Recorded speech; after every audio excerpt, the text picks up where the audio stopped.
তাহলে আবার ফেলো করি মাকোতেল, তুমি কি আমার পড়?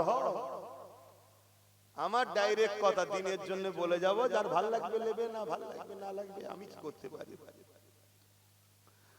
তবে বাবেরা মনে রেখে দিও, ওই কবরের জমিনে তোমাকে আমাকে একা যেতে হবে। প্রতিদিন এই মাটি তোমাকে আমাকে ডাকে আর বলতে লাগে, এ মানুষ্য জাতি রে, এত অহংকারের সঙ্গে আমার বুকের ওপর দিয়ে ঘুরে ঘুরে বেড়াচ্ছিস, জানিস আমার বুকের ভেতরে তোকে একদিন আসতে হবে। আমি কবর একা থাকার জায়গা, আমি কবর পোকামাকড়ের জায়গা, আমি কবর অন্ধকার জায়গা। এই কবরে আসার আগে তৈরি হয়ে আয়, নচে তোর এখানে কিন্তু বড় কঠিন মুসিবতে পড়বি। এ যুবকেরা, তরুণীরা, বাপেরা, এখানে এতগুলো বাপ ভাই বসে আছে, মা বোনেরা দূরে দূরে আছে, কেউ কি বলতে পারবেন কালকে তো দূরের কথা, আজকে সূর্য ডুবার আগে আপনার জিন্দগিটাও ডুবে যেতে পারে। সূর্য তো ডুবতে অনেক বাকি।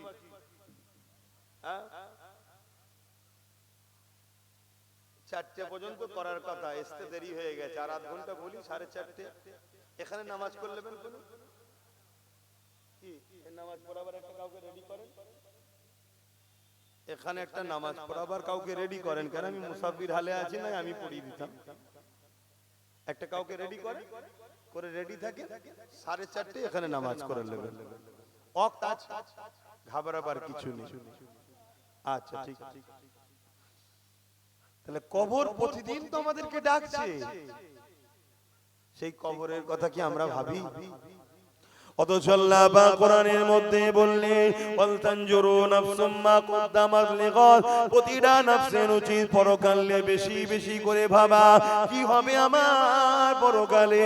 এই দুনিয়ার জিন্দেগি তো আসল জিন্দেগি নয়, আসল জিন্দেগির জন্য তো দুনিয়ার জিন্দেগিতে পরীক্ষা দিবার জন্য এসেছি। আসল জিন্দেগি যে জায়গায়, ওখানে দুটো জায়গা আছে, একটা হলো চিরশান্তির, আর একটা হলো চির কষ্টের। যেমন যৌবনে যদি তুমি আমি মেহনত করে নি, তাহলে দুনিয়ার জমিনে তুমি আমি প্রতিষ্ঠিত হয়ে যাব। আর যদি যৌবনের সময় পড়াশোনা না করে খেলাধুলা করে যদি 20-30 বছর কাটিয়ে দিই, তাহলে কিন্তু পরবর্তী জীবনটা তোমার আমার বেকার হয়ে যাবে। এই দুনিয়াবি জিন্দেগিতে তুমি আমি যদি একটু কষ্ট করতে পারি, আসল জায়গা পরকালে, ওখানে তুমি আমি শান্তি পেয়ে যাব। আর এখানে যদি তুমি আমি আনন্দ ফুর্তির মধ্যে কাটিয়ে দিই, তাহলে আখিরাত তোমার আমার বরবাদ হয়ে যাবে। এ নওজওয়ানেরা, তরুণেরা, এ নবী পাকের প্রেমিকেরা, এরপরও বলে যে আল্লাহ তওবাকারীকে বড় পছন্দ করে। যারা অন্যায় করে ফেলেছে, যারা ভুল করে ফেলেছে, যারা অন্যায় হয়ে গেছে, ভুল খাতা হয়ে গেছে, এখনো সময় আছে, তওবা করে না। বাকি জিন্দেগিটা আমার রাসূলুল্লাহ দ্বীন ইসলামের পাহারাদার হয়ে কাটার, বাকি জিন্দেগিটা আমার রাসূলুল্লাহর হয়ে গোলামি করে কাটার, বাকি জিন্দেগিটা যিনি দিয়েছে তিনার দাসত্ব করে কাটার। এ যুবকেরা, তরুণেরা, বাপেরা, আখিরাত বড় ভয়ানক হবে। তওবা করে নাও, তওবা করে নাও, কেন আল্লাহ তওবাকারীকে বড় পছন্দ করে। আল্লাহ পাকের কাছে ক্ষমাটা চেয়ে নাও। যেমন ইতিহাসের তারিখের মধ্যে পাওয়া যায়, হযরতে মুসা আলাইহিস সালামের জমানাতে এক যুবক ছিল, যে কিনা ক্ষমতার জোরে বড় অন্যায় করেছে, বড় পাপ করেছে, অত্যাচার করেছে। এমন কিনা দেখা যায় প্রতিদিন একটা একটা করে নারীকে তার বিছানাতে সে নিয়ে আসতো। এরকম অসভ্যতা কাজও করেছে। প্রতিদিনের না একদিন সে বাজারে গেছে, বাজার থেকে এক গরিব ঘরের কন্যাকে, নারীকে খরিদ করে নিয়ে এসেছে। তৎকালীন সময়ে 60 দিরহাম টাকা দিয়ে খরিদ করে নিয়ে এসেছে। এই নিয়ে আসার পরে যখন রাত্রি তার খাস কামরাতে যেতে লেগেছে, ওই সময় যুবকটা দেখতে লেগেছে ওই নারীটা এমন করে থরথর করে কাঁপে, আর চোখ ভরা পানি, কাঁদতে লেগেছে। এই যুবকটা বলতে লেগেছে, কেন আপনি কাঁদতে লেগেছেন?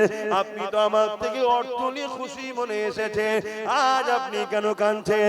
ওই কন্যা নারীটা বলতে লেগেছে, এ যুবক রে, আমি কোন খারাপ চরিত্রহীন নারী নয়, অভাবের জ্বালায় মাস ধরে রাস্তা খুঁজছি বিপদ থেকে বাঁচার কোনো উপায় না পেয়ে আজকে তুমি আমাকে অর্থ দিয়ে খরিদ করে এনেছো, কিন্তু পাপের কাছে যখন আগিয়ে এসেছি আমার আল্লাহ পাকের কথা মনে পড়েছে, আমার আল্লাহর ভয়েতে আমি কাঁদতেছি ও কাঁপতেছি।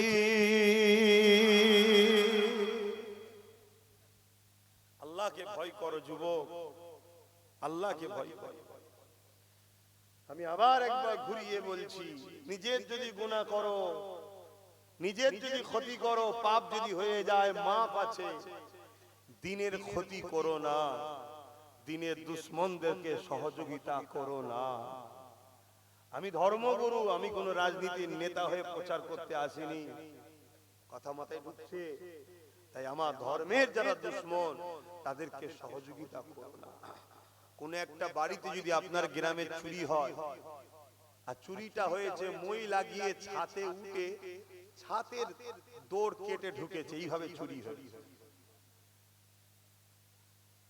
এই মই কার খোঁজ কর, খোঁজ করতে করতে দেখা যাচ্ছে পাশের বাড়ির লোকের মই, আর চোর হলো অনেক দূরের। পাশের বাড়ির লোকটাকে ওই চুরির কেসে পুলিশ তুলবে না তুলবে না? সে বেচারি হয়তো মইটা শুধু দিয়েছিল, সে চুরিও করেনি আর মালের ভাগও পাইনি। হয়তো তাকে বলেছিল ভাই আমি কারেন্টের লোক, লাইন ঠিক করতে এসেছি, দে বাবা মইটা, হয়তো এই বলে হয়তো নিয়েছে, সে তাও দিয়েছে। কিন্তু সেই লোক থানায় যাবে না, যাবে না, ধরা পড়বে না, পড়বে না, কেসের আসামিতে জড়াবে না, জড়াবে না? তাহলে আজকে তুমি হয়তো মসজিদ মাদ্রাসার দুশ্মনী করোনি, কিন্তু যাকে মই দিয়ে উপরে তুলেছো সে যখন দুশ্মনী হয়েছে, দুনিয়ার আদালত যদি পাশের বাড়ির মইওয়ালাকে না ছাড়ে, চোরের সাথে জড়ায়, তোমার দিনের দুশ্মনের সঙ্গে আল্লাহ তোমাকে ডাকবে না, ডাকবে না? তুই জালিম জানার পরও সাথ দিলি কেন? আগে নাই জানতিস না, দিয়েছিলিস আলাদা কথা, জেনে যাওয়ার পরেও দিলি কেন? জিজ্ঞেস করবে না? ভাব।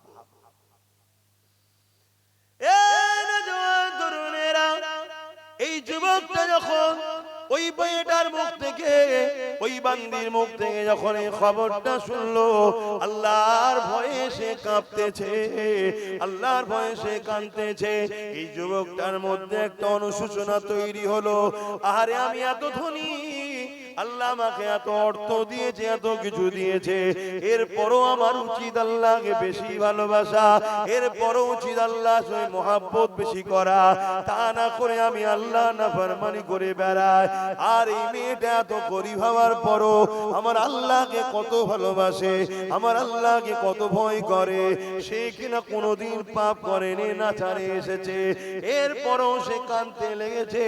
এই দৃশ্য দেখে যুবকটার মধ্যে পরিবর্তন এসে গেছে।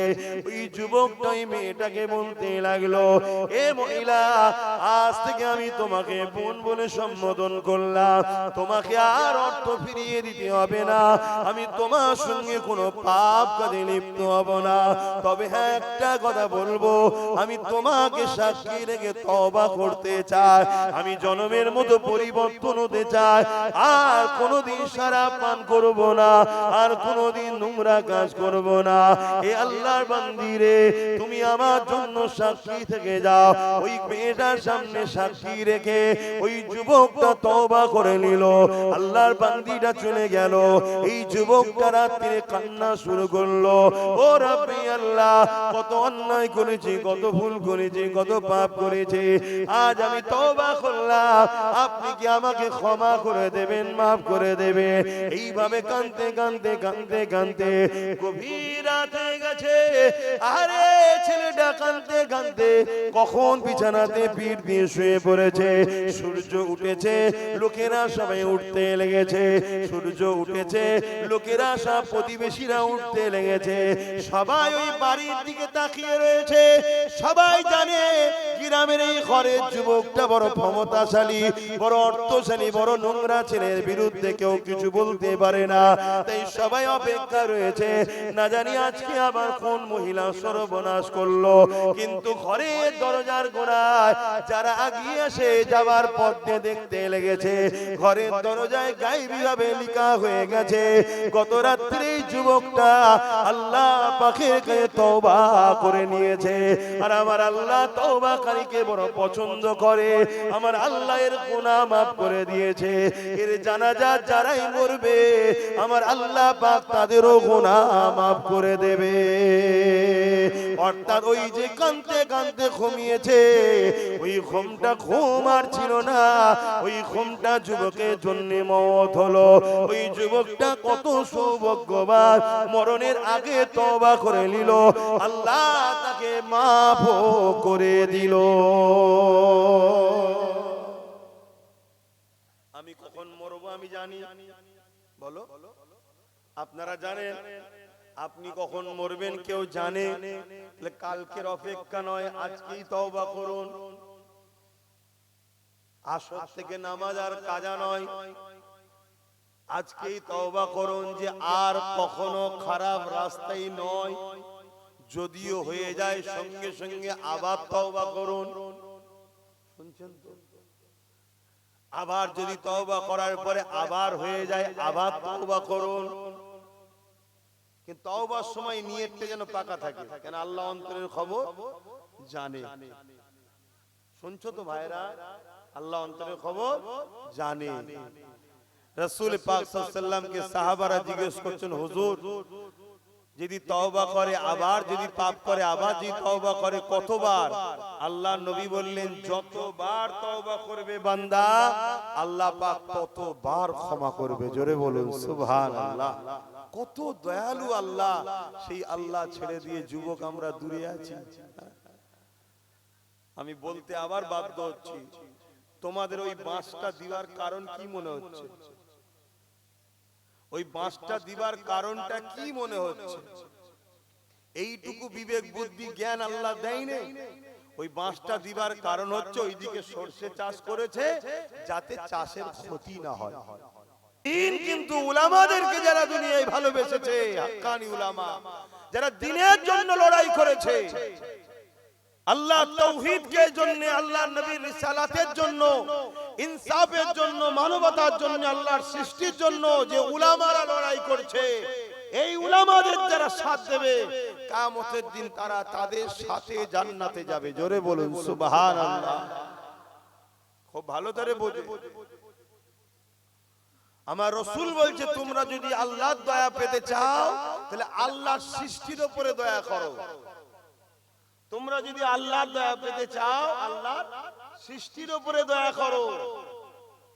এক ইহুদি এসে আমার রাসূলকে জিজ্ঞেস করছে ইসলামের সবথেকে ভালো কাজ কি?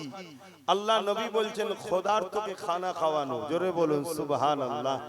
সেই ধর্ম আমাদের, কিন্তু আজকে সেই ধর্মকে সবাই মিলে মিটাবার জন্য উঠে পড়ে লেগেছে। হাত্তাকে আমার কলিকাতার মতো শহরে প্রকাশ্য মিডিয়ায় বাইট দিচ্ছে যে ইসলাম মুক্ত বাংলা চাই, ইসলাম মুক্ত ভারত চাই, ইসলাম ও মুসলমানকে রাখবো না আমরা এদেশে। বলছে না? বলে না? কিন্তু আমাদের পরিকল্পনা কি? এত বড় কথা বলছে, এটা সংবিধানের পক্ষে না বিরুদ্ধে? তার কোনো ব্যবস্থা হচ্ছে? তার কোনো মামলা হয়েছে? তাকে কেউ অ্যারেস্ট করছে?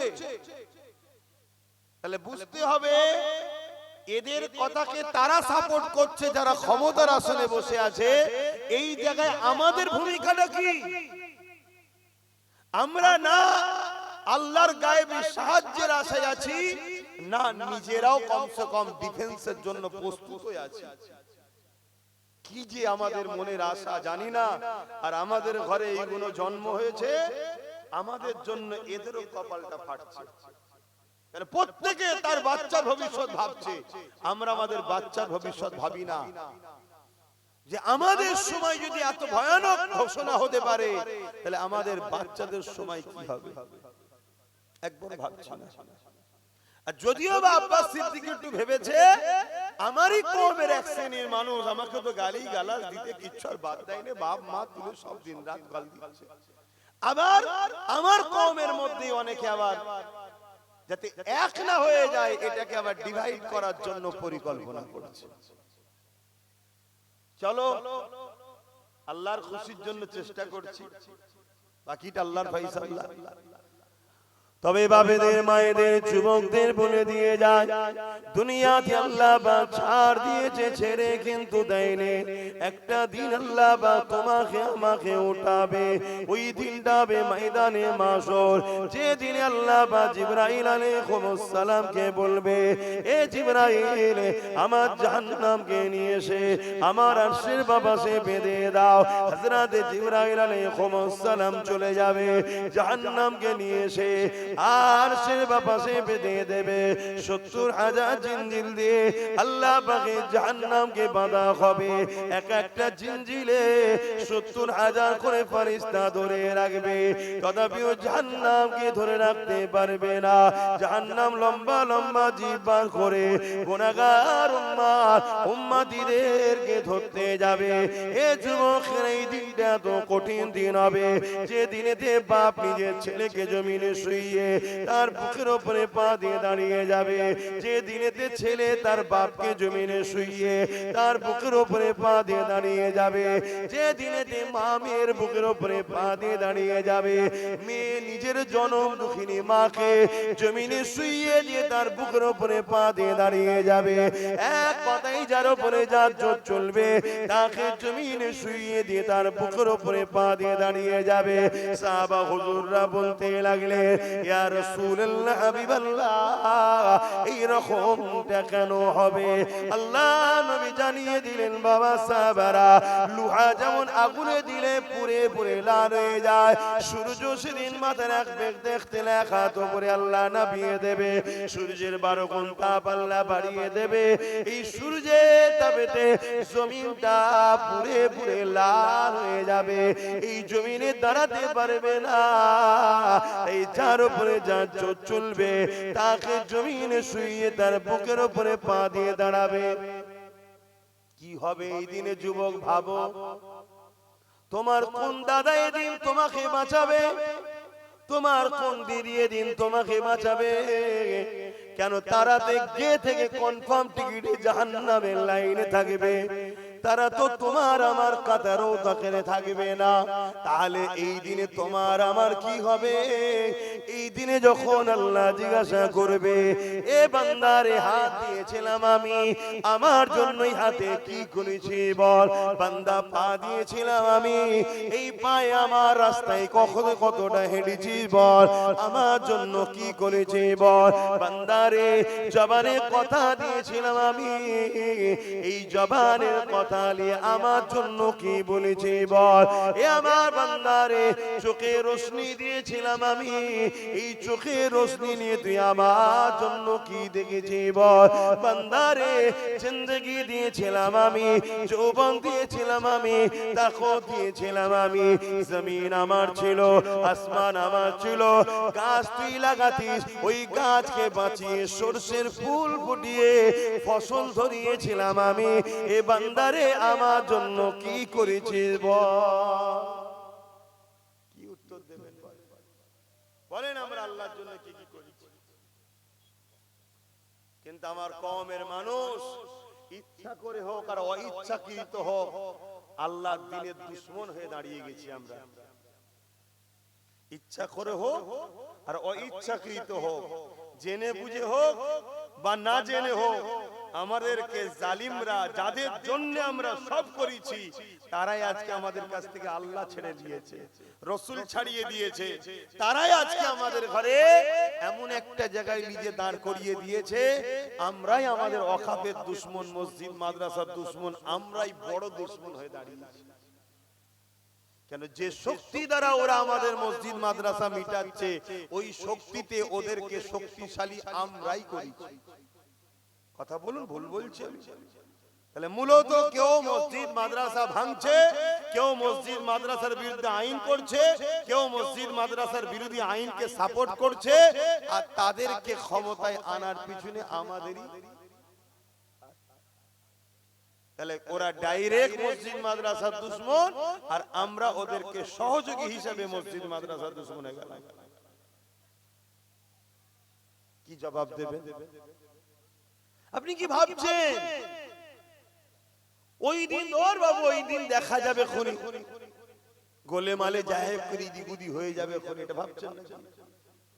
উলামাদেরকে জিজ্ঞেস করেন না, প্রত্যেকটা মানুষকে ময়দানে মাশরে একটা পুল পার হতে হবে, একটা রাস্তা পার হতে হবে, পুল ব্রিজ পার হতেই হবে প্রত্যেকটা মানুষকে। যে পুল যে রাস্তাটা চুলের থেকেও সরু, হীরের থেকেও ধার, প্রত্যেককে পার হতে হবে। ইমানদার চোখের পালক ফেলার আগে ওই পুল পার হয়ে যাবে ইমানের জোরে। জোরে বলুন সুবহানাল্লাহ। তাকে পার করাবেন কে? আল্লাহ। সব ক্ষমতার মালিক তো একজনই, আল্লাহ। এই যে হাত লাড়াচ্ছে, এটা আমার ক্ষমতা নয়, তো আল্লাহর ক্ষমতা, আমাকে ব্যবহার করতে দিয়েছে। এই যে জবানে কথা বলছে, এটা আমার নয়, আল্লাহ এর মূল মালিক, আমাকে ব্যবহার করতে দিয়েছে, আমি ব্যবহার করছি। জানটা আছে, এই সিস্টেম এমন চলছে। এটা কি আল্লাহর হুকুম, রুটা কি আল্লাহর হুকুম। এটা যখন খোদা বার করে নেবে, সব থাকবে, মুখ দিয়ে আওয়াজ, চোখ আছে দেখা, হাত আছে চলা, কোনো কিছুই নয়। তাহলে এইটার জন্য সব হচ্ছে, আর এটা কি আল্লাহর হুকুম। কথা বুঝে আসছে তো? সেই জায়গাতে ওই ফুলকে আল্লাহ চোখের পালক ফেলার আগে ইমানদারদের ঘরে আল্লাহ পার করিয়ে দেবে। জোরে বলুন সুবহানাল্লাহ। আর ওই ফুলের তলা হলো জাহান্নামের আগুন, দাউ দাউ করে জ্বলছে। এ যুবক, একবারও কি মনে পড়ে নেই আজকে যদি মরি কালকে দুদিন হয়ে যাবে, আমি কি করছি? আমি যদি ইসলামকে ঠিকভাবে মানতে নাও পারি, কমসে কম ইসলামের ক্ষতিকারক যেন না হই, এটা তো মাথায় রাখা দরকার। আজকে নাই হালকা বয়সে আমি একটু গান শুনে ফেলেছি, যাত্রায় গেছি, প্যান্ট শার্ট পরেছি, দাড়ি ছেড়েছি, সিনেমা দেখেছি, প্রেম ভালোবাসা করে ভুলভাল করে ফেলছি, কিন্তু কাল তো তুমি একদিন বয়স্ক হবে, হতে পারো তো তোমার সুযোগ, তুমি কালকে তওবা করবে, হাজি হবে, নামাজি হবে, আল্লাহ ওয়ালা হবে, চান্স আছে না? না, কিন্তু তুমি তো ইসলামের দুশমন হয়ে যাও। বলো, এগুলো ভাবো আমার ভাই বোনেরা। তোমাকে বড় প্ল্যান ভাবি প্রথম পাপী বানিয়েছে, আজকে তোমাকে যারা পাপী বানিয়েছে তারাই তোমাদের কাজকে ইসলামের দুশমন বানাচ্ছে। প্রথমে তোমায় গান দিয়েছে, মেলা দিয়েছে, ফাংশন দিয়েছে, কি বলে বিভিন্ন নাচ গানের আসর তৈরি করেছে, খেলার নামে ডেকে নিয়েছে, সেখানে নারী নাচ দেখিয়েছে। কেন? তারা চাইছে তোমার ভেতরে ঈমানটা আস্তে আস্তে দুর্বল হোক। কেন? ঈমান যতক্ষণ আছে ততক্ষণ তোমাদেরকে তারা মিটাতে পারবে না। তাই তারা প্রথমে এগুলো করেছে, করার পরে আজকে তোমাকে এমন জায়গায় পৌঁছে দিয়েছে, চোখের সামনে দেখতে পাচ্ছ যে এরা ইসলামের বিরুদ্ধে, মসজিদ মাদ্রাসার বিরুদ্ধে বোল্ডোজার দিয়ে মাদ্রাসাও ভাঙছে। এরপরও এদের বিরুদ্ধে তুমি তো বলতে পারোনি। যদি আব্বাস সিদ্দিকীর মতো কোন উলামারা এদের বিরোধী করে, তোমার মনে হচ্ছে তাদেরকে গালি দেওয়া দরকার, কিন্তু ইসলামের দুশমনদেরকে তোমার সাপোর্ট করতে ভালো লাগছে। এটা তোমার ধ্বংসের আলামত। তুমি তওবা করো, আল্লাহর কাছে সিজদায় পড়ে কাঁদো। আমরা শাস্তি কাকে বলি আমরা ঠিক বুঝতে পারি না। প্রকৃত শাস্তি কি? গরিব হওয়া। এই প্রকৃত শাস্তি কি গরিব হওয়া? দুনিয়ায় গরিব কত বছর গরিব ভাই বলুন? দুনিয়ায় গরিবটা কত বছরে? সর্বোচ্চ ধরে নিই 100 বছর। সর্বোচ্চ ধরছি কত বছর? 1 হাফ ঘুমিয়ে কেটে যায়। ঘুমিয়ে থাকলে কি গরিব হয়? 50 বছর। 50-এর মধ্যে 15 বছর শিশু বয়স কাটে। বড়লোক গরিব কিছু বোঝে না। তাহলে এই সামান্য জিন্দেগিটা গরিবই। অথচ কিয়ামতের দিন গরিবরা ধনীদের থেকে 500 বছর আগে জান্নাতে যাবে। জোরে বলুন সুবহানাল্লাহ। আর এই 500 বছর ধনীরা ময়দানে মাশরে থাকবে। যে দিনটা কত কঠিন হবে বুঝতে পারছেন তো? খুব ভালো করে বোঝেন। কিন্তু আজকে দুনিয়ায় প্রকৃত আল্লাহ পাকের আযাব শাস্তি হলো কি? আল্লাহ যদি তোমাকে, খুব ভালো করে শোনেন, আল্লাহ যদি আপনাকে, আপনাদেরকে বা কাউকে তার থেকে দূরে সরিয়ে দেয়, এর থেকে বড় শাস্তি আর কি হতে পারে? যে আল্লাহ চাই না তুই আমায় সেজদা দে। শুনছেন? আল্লাহ তোমাকে সেজদা দিবার সুযোগ দিচ্ছে না, যে তুই আমায় সেজদা দে, এই সুযোগটা আল্লাহ তোমায় দেয়নি। বলো এর চেয়ে বড় কষ্ট, দুঃখ আর কি হতে পারে? যে আমার প্রভু, আমার স্রষ্টা আমার সেজদা সে পছন্দ করে না, তাই আমাকে সুযোগও দেয় না দিবার। কিছু বুঝাতে পারছি তো নাকি? আল্লাহ চাই না তুই মসজিদে আয়, আল্লাহ তোমাকে তার থেকে সরিয়ে দিচ্ছে, তোমার খেয়ালই নাই। এর চেয়ে বড় আর কি কষ্ট হতে পারে যে আমার রব, আমার স্রষ্টা আমার উপর খুশি নয়। একটা ব্যক্তি, মন দিয়ে শুনুন, একটা ব্যক্তি ফজর বেলা সুন্নাত নামাজ পড়ে ফজরের ফরজ নামাজের অপেক্ষায় বসে আছে, কখন ঘুমিয়ে পড়েছে। এমন সময় ঘুম ভেঙেছে ফজরের ওয়াক্ত বা শেষ হব, তাড়াতাড়ি উঠে উযু আর না করেই নামাজ পড়ে নিয়েছে। সারা দিন তার বড় ভয়ে ভয়ে কেটেছে যে আমি বিরাট বড় ভুল করেছি, আমার উপরে হয়তো আল্লাহর আযাব হবে, কিন্তু কিছুই হয়নি। শুনছেন? ও পরের দিন কি করেছে? ইচ্ছা করে ঘুম থেকে উঠে উযু না করেই নামাজ পড়েছে, সুন্নত ফরজ। দ্বিতীয় দিন ভাবছে প্রথম দিন না হয় আমি তাড়াহুড়ো করে চলে যাবে বলে নাই করিনি, কিন্তু আজকে তো ইচ্ছা করে করেছি, আজকে ঠিক শাস্তি আমার উপর আসবে। সারা দিন কেটে গেল, রাত এলো, ঘুমিয়ে পড়লো, কিছুই হয়নি। তারপরের দিন সংসার জীবন ছিল, স্ত্রীর কাছে কাছে, গোসল ফরজ হয়েছিল, গোসল ফরজটা আদায় না করে ওই অবস্থাতেও নামাজ পড়েছে। শুনছেন? আজকে কিন্তু ভাবছে আমার রেহাই নাই, কিন্তু কিছুই হয়নি। এ যুবক মন দিয়ে শোনো, তুমি ভাবছো আমার তো কিছুই হচ্ছে না, তুমি কি হচ্ছে দেখো। একটা বন্ধু ছিল, সে ফলো করেছে, সে জিজ্ঞেস করছে, হারা তোর তো 3 দিন মন মিজাজ বড় খারাপ দেখছিলাম, কি ব্যাপার? আজকে তো ঠিক আছে দেখছি। তখন তাকে ঘুলিয়ে সব বলেছে যে প্রথম দিন এই হয়েছিল, দ্বিতীয় দিন এই ছিল, তৃতীয় দিন এই হয়েছিল, তো আমার তো কিছুই হলো না। বন্ধু আফসোস করে বলছে, হাই রে তুই বুঝলি না তোর কি হয়েছে? বলছে কই কিছুই হয়নি। তখন বন্ধু জিজ্ঞেস করছে, কি হলে তুই ভাবতিস? যাই ভেবেছিলাম হয়তো আমার হাত ভেঙে যাবে, পা ভেঙে যাবে, কি অ্যাক্সিডেন্ট হবে, কি কোনো বিমারে পড়ে যাব, কি আসমান থেকে কিছু আমার উপরে আযাব আসবে, কই কিছুই হলো না তো। তখন বন্ধু আফসোস করে বলছে, যদি এগুলো কাজ হতো তাহলে হালকার উপর দিয়ে হতো, অনেক বড় শাস্তি আল্লাহ তোকে দিয়েছে, তুই বুঝতে পারিসনি। কি শাস্তি? আল্লাহ তোকে ইসলাম থেকে বার করে দিয়েছে, তোর খেয়ালই নাই। শুনছেন কি বলছি?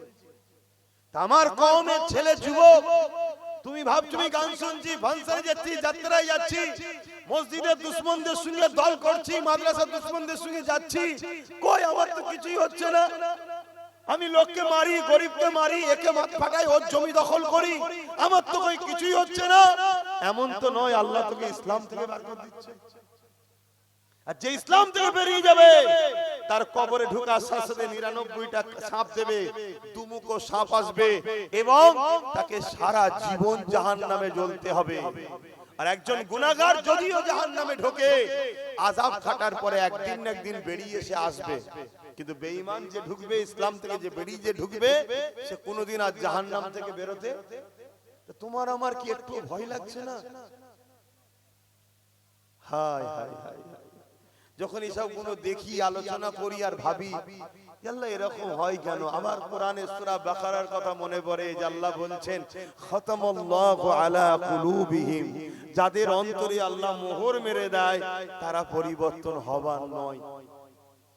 না আবু জেহেলকে নবী কম চেষ্টা করেছে, নবী চেষ্টা করেছে। নবী যার মুখের কথা তো দূরের কথা, অন্তরে শুধু বলেছে আল্লাহ কাবাকে যদি কিবলা বানিয়ে দিতেন, মসজিদ আকসা থেকে মুখটা ঘুরিয়ে নিয়ে কাবাকে যদি কিবলা বানিয়ে দিতে ইব্রাহিম নবীর বানানো ঘরটা আমি রাসূলুল্লাহ বড় খুশি হতাম।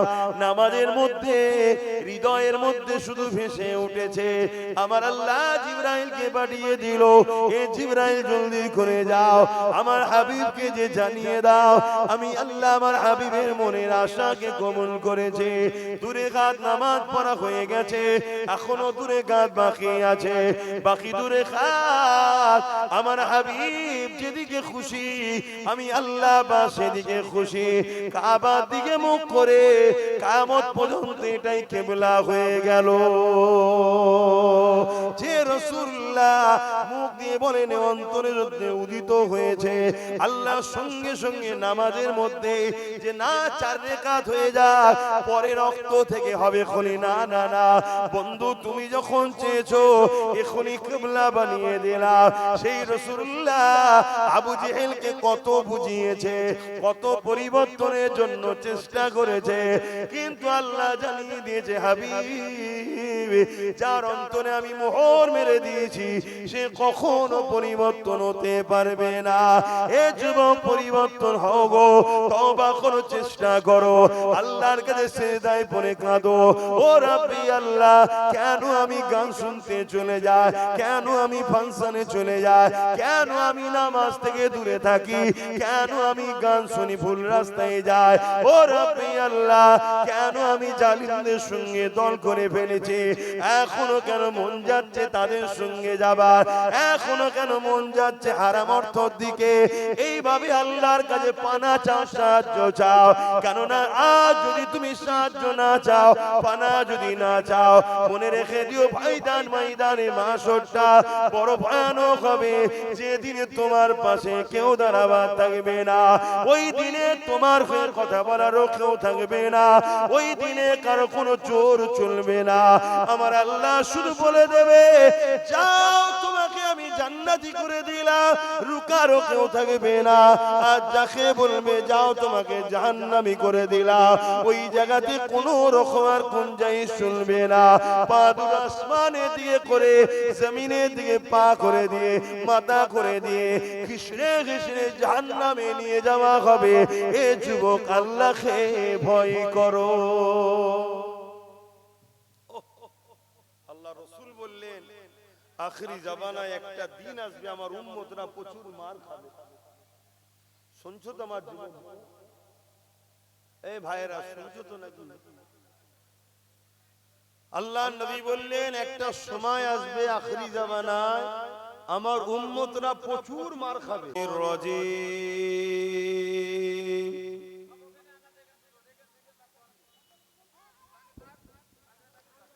বিসমিল্লাহির রহমানির রহিম।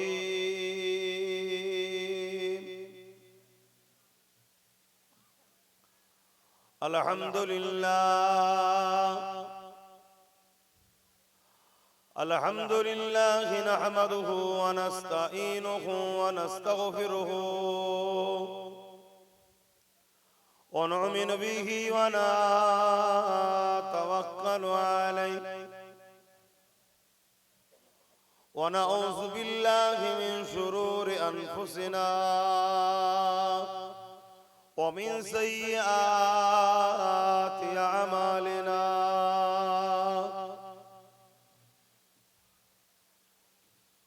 من يهده الله فلا مضل له ومن يضلله فلا هادي له ونشهد أن لا إله إلا الله وحده لا شريك له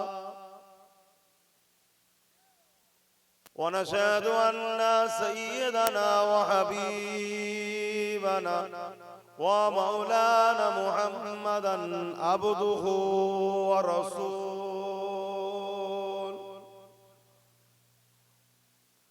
أما بعد فيا أيها الحاضرون رحمكم الله،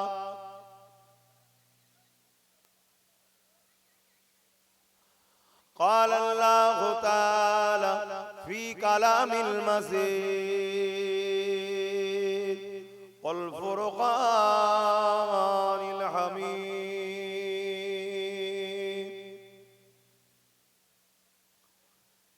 إن الله وملائكته يصلون على النبي يا أيها الذين آمنوا صلوا عليه وسلموا تسليما اللهم صل على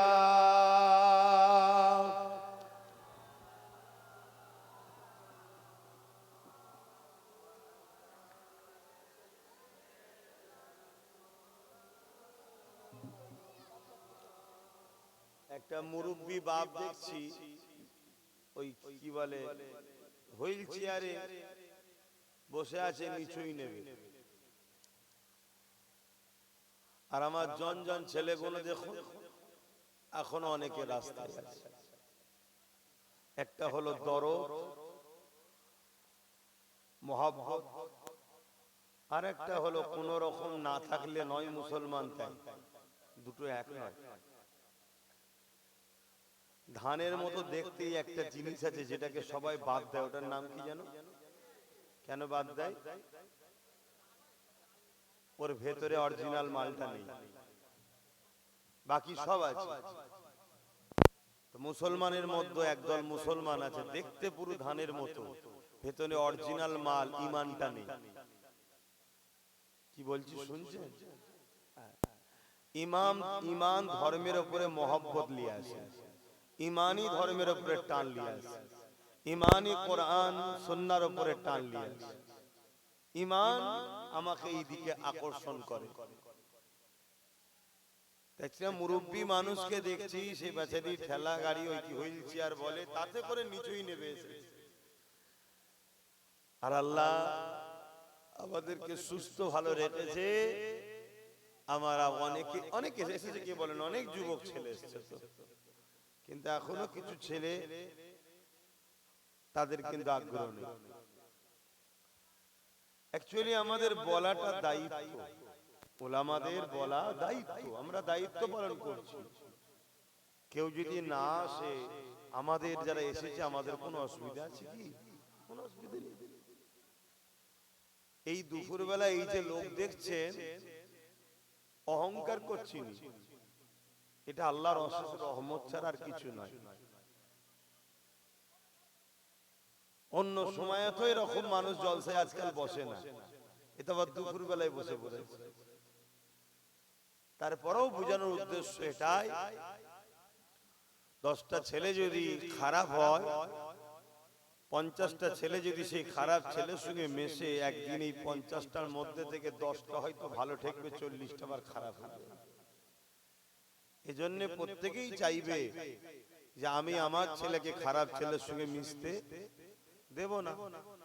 আমিও চাইবো তো যে আমার ভালোবাসার মানুষগুলো খারাপ ছেলেদের সঙ্গে যেন না মেশে। মিশলে এরাও কালকে এই বসা ছেড়ে দাঁড়ানো প্র্যাকটিস হয়ে যাবে। এজন্যই বলা। দরুদ শরীফ আল্লাহুম্মা সাল্লি আলা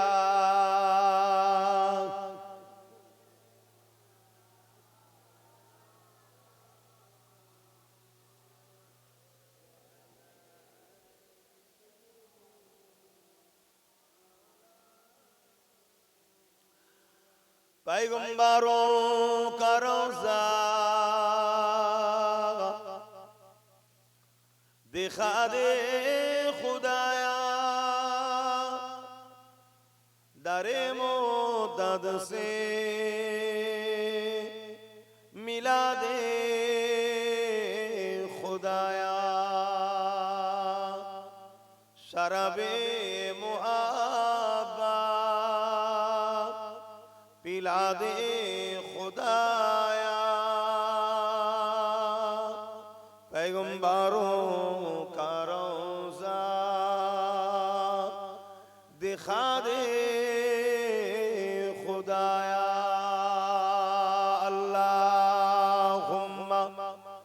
সাল্লি আলা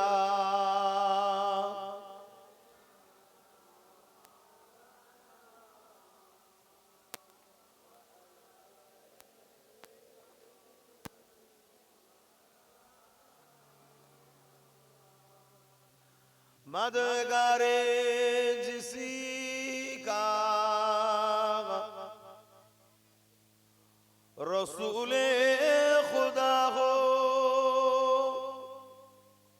उसे और हिम्मत का परवाह किया है। मदद को चले आएंगे कमली वाला डूबते डूबते ही संभल जाएगा।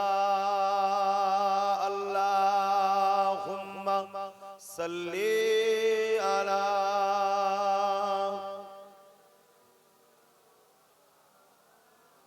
वला आली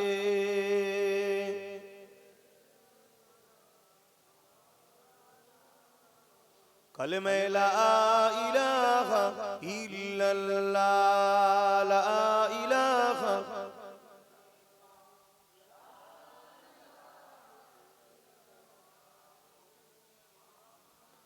हस्बी रब्बी जल्लल्लाह मा फी क़ल्बी ग़ैरुल्लाह हस्बी रब्बी जल्लल्लाह मा फी क़ल्बी ख़ैरुल्लाह नूर मुहम्मद सल्लल्लाह हक़ ला इलाहा इल्लल्लाह ला इलाहा ला इलाहा इल्लल्लाह मुहम्मदुर रसूलुल्लाह ला इलाहा इल्लल्लाह ला इलाहा इल्लल्लाह पढ़ो पढ़ो जबान खुले खुले पढ़ो ला इलाहा इल्लल्लाह ला इलाहा ला इलाहा इल्लल्लाह मुहम्मदुर रसूलुल्लाह अल्लाहुम्मा सल्ली अला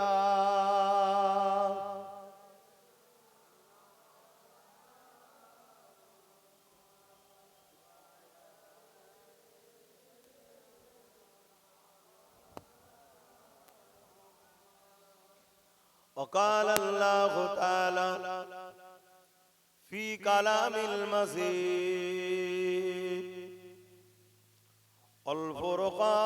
الفرقان الحميد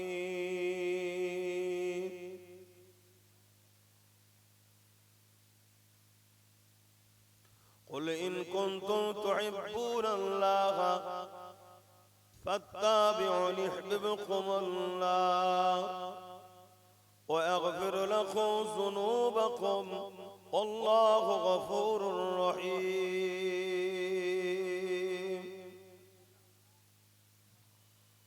উপস্থিত আমার আব্বা জানেরা আমার নওজোয়ান তরুণেরা যুবকেরা ছোট ছোট বাচ্চারা উলামা হযরত হাফেজে কোরআন নামাজি মুত্তাকি পরহেজগার ইমাম সাহেব খানেরা দূর দূরান্তে অবস্থিত আমাদের সকলের মা ও বোনেরা আল্লাহ পাকের দরবারে শুকরিয়া এই শীতের দুপুরে খাটাখাটির মানুষ আপনারা কাজ কাম করে এসে কোন রকম দুটো খাওয়া দাওয়া করে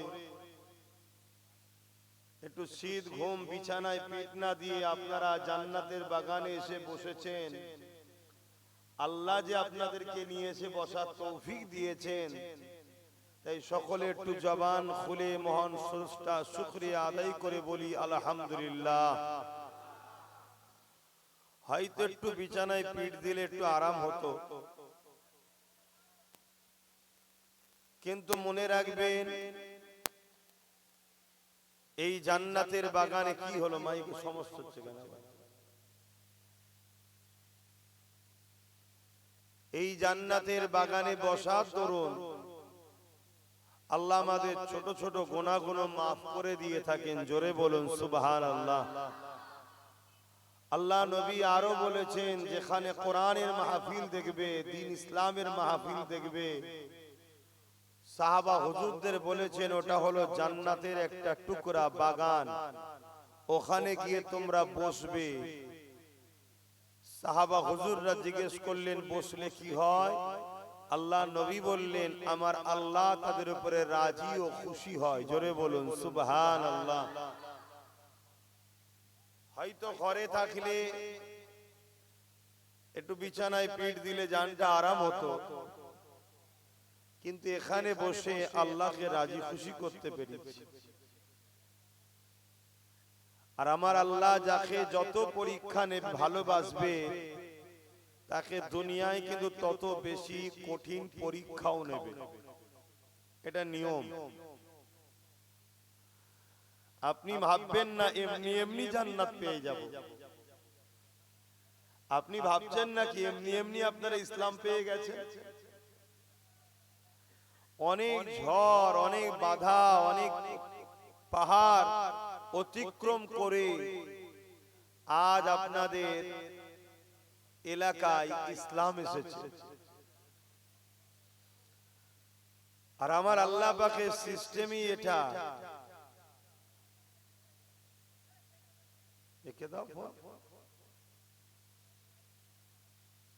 আমার আল্লাহর সিস্টেমই এটা।